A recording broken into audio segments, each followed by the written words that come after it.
ગીર સોમનાથ જિલ્લાના તાલાલા તાલુકાના સાંગોદરા ગીર ગામમાં સરપંચ ઉમરભાઈ ભાલિયા સામે અવિશ્વાસ પ્રસ્તાવ પસાર થતા ગામમાં ચકચાર મચી ગઈ હતી. ગ્રામ પંચાયતના કુલ 8 સભ્યોમાંથી 6 સભ્યોએ સરપંચ વિરુદ્ધ અવિશ્વાસ પ્રસ્તાવ રજૂ કર્યો હતો.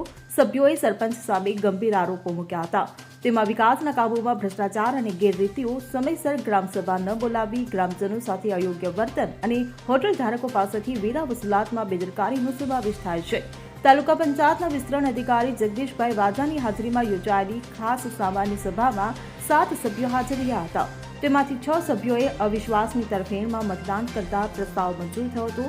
ત્યારે અવિશ્વાસ પ્રસ્તાવ પસાર થતા ઉપસરપંચ શરીફાબેન બરકતભાઈ લાલાણીએ ગ્રામ પંચાયતનો ચાર્જ સોંપવામાં આવ્યો છે. આ બેઠકમાં ગેરહાજર રહેલા સભ્ય કરીમભાઈ સમનાણીએ પંચાયત સભ્ય પદેથી રાજીનામું આપી દીધું છે.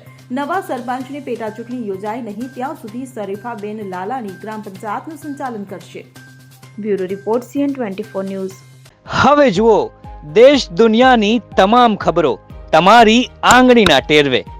ઉઠાવો મોબાઈલ અને Google Play Store પરથી ડાઉનલોડ કરો અમારી CN24 ન્યૂઝ મોબાઈલ એપ.